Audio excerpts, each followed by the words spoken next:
What's up, Eagles Nation? What's going on, NFL world? How you doing, divisional rivals? This is Steven Hyder with Gate City Sports Channel, the sports channel where the cerebral NFL fan comes for about 10 minutes of daily content. All right, guys. Huge victory in Buffalo yesterday.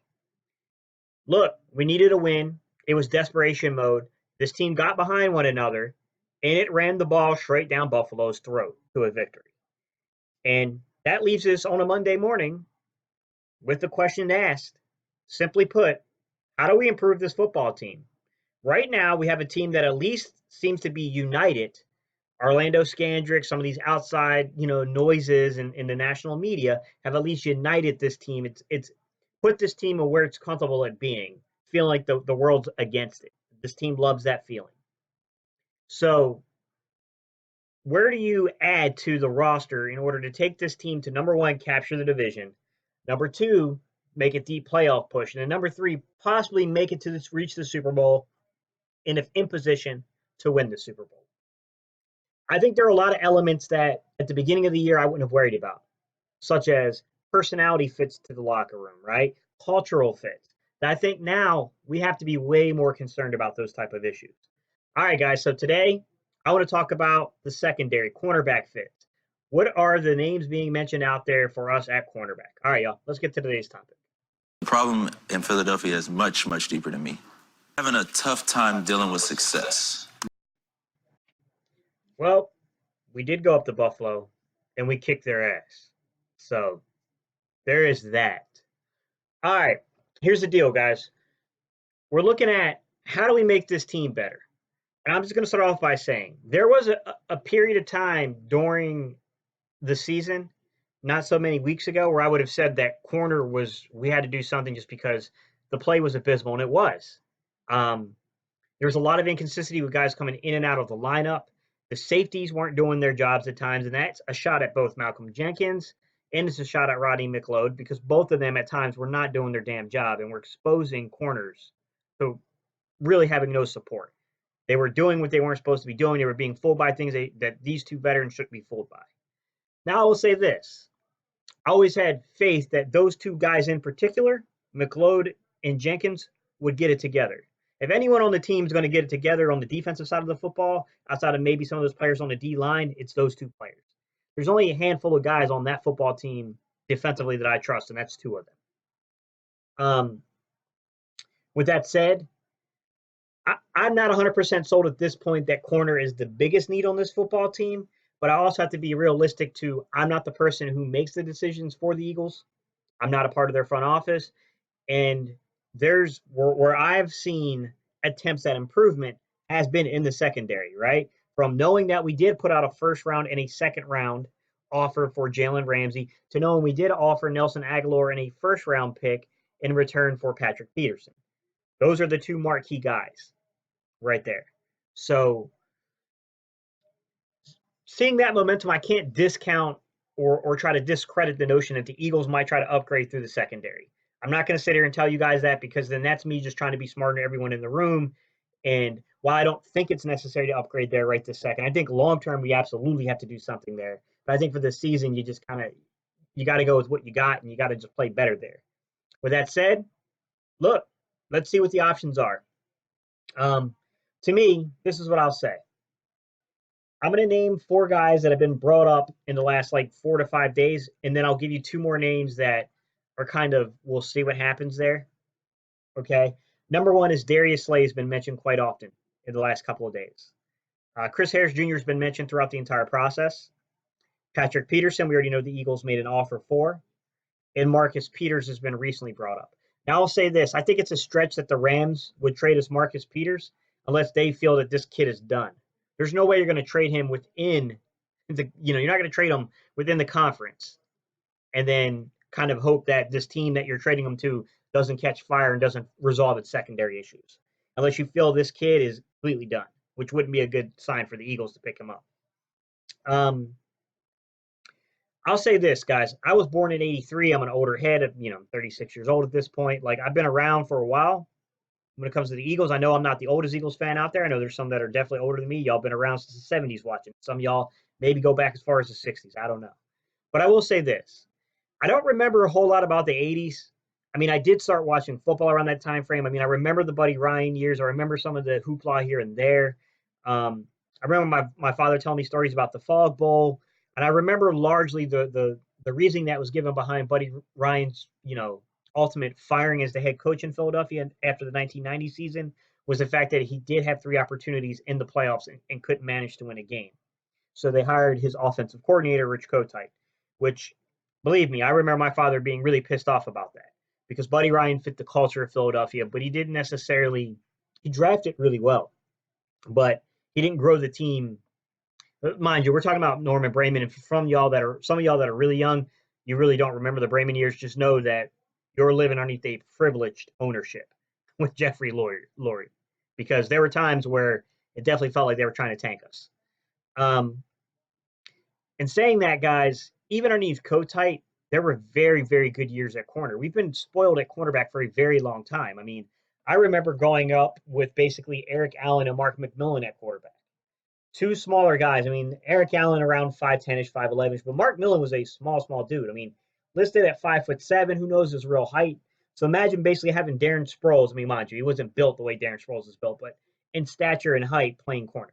That was Mark McMillan. And by the way, Mark McMillan was pretty good at playing the football. Like, don't get me wrong, he had limitations because of his height, but I'll tell you this, man, if you left the ball out there to be picked off, he was going to make a move for it.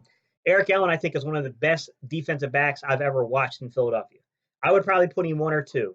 The guy that I think there could be some argument would be really Troy Vincent. Troy Vincent, I think, is in the conversation. Where would you put it, Eric Allen or Troy Vincent? I'll say this: the single greatest performance I've ever seen by a cornerback was basically the 1992 playoff year. So it was in '93. It was in January of '93. Uh, the first time the Eagles had won a football game in almost like, I don't know, 13, 14 years, some shit like that, guys, where Eric Allen completely decimated and destroyed New Orleans on his own, basically. Um, it was a great, it was a great performance by him. Um, Past that, guys, I mean, a lot of us kind of grew up during that Troy Vincent and Bobby Taylor mid '90s into the early 2000s period. I mean, that was great cornerback play. Lito Shepard, Sheldon Brown, L. Harris. I mean, all the way down to Asante Samuel and Sheldon Brown. Like, we had been spoiled for a very long period of time with very good corner play. So I think it's easy when we get to looking at trying to upgrade this team that we immediately want to upgrade corners just because we've had a rough go of it in the past 5 or 6 years, and we've done a lot of things to try to upgrade it in the last 5 or 6 years through the draft, through free agency, through everything, and nothing has seemed to work. So it's just, coming from this spoiled, privileged background that we've had on corner play since basically the early '90s, '92, '93 ish, all the way through until about Asante Samuel leaving around 2011. Like, we had a very, very long run of very good cornerbacks. Um, so I understand it. I understand why people are calling for it. Now, this is what I'll say. The names I'm going to throw out here, guys. Darius Slay. Darius Slay has everything you want in terms of the height and the speed, guys. This is a very natural corner. He's got very good hip movement. He opens his hips. He does everything that you want him to do. He doesn't open his hips too much when he's doing man, but he has the hip flip, what they look for in cornerbacks, right? That hip flip to get back and recover. He's very good at that, and he's good at playing the ball. He's got good ball skills. Um, Chris Harris Jr. He's a very good tackler, and he's got very good instincts. My concern is he's a smaller guy, 5'10", but he's a stocky guy at 200 or so pounds.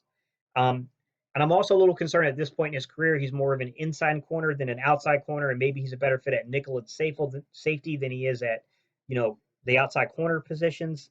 I mean, I still think he can play it, but I don't know how.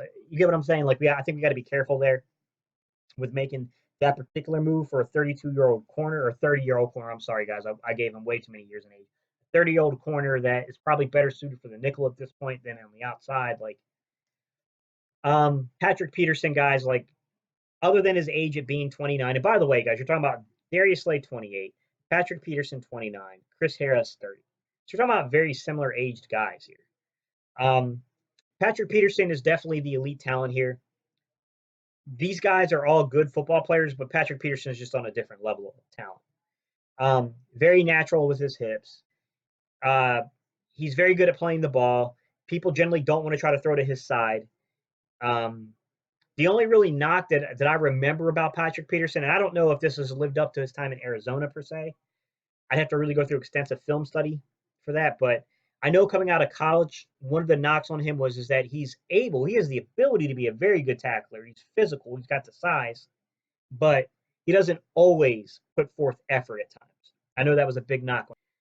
All right, other two players I'll say for just a brief second, guys, that have always caught my attention, and I don't know if there's any interest there, but if I was the Eagles, I would be interested. Tennessee Titans and Adoree Jackson. They probably still feel like they're in contention, so the chances of them trading Adoree Jackson, I don't know. But I would certainly be interested in a player like Adoree Jackson. And the other guy is Cincinnati's William Jackson III. I would definitely have interest there. Xavier Howard's a good football player, guys, but I just don't think. I think from the Eagles' perspective, sure, we'll take on that $13 million contract.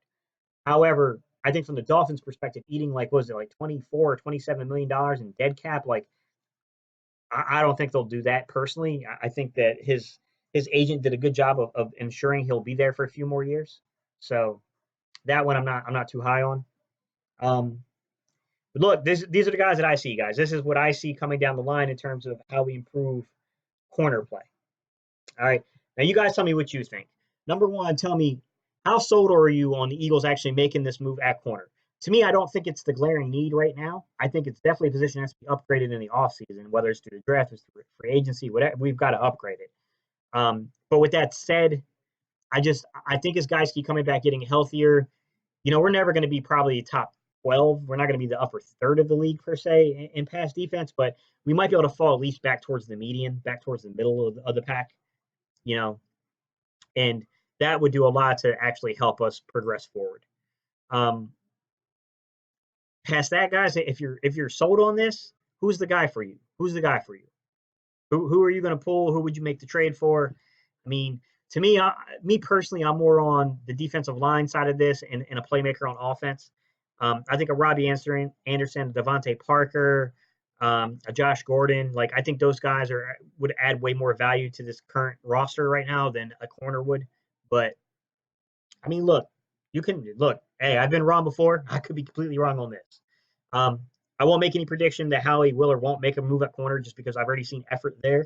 He's already went after the two big fish, so I'm not going to say that he won't make a move. But all right, y'all. That's it, guys. Like, comment, subscribe. Tell me what you think. And you know what time it is. We do a little thing here where we go EAGLES.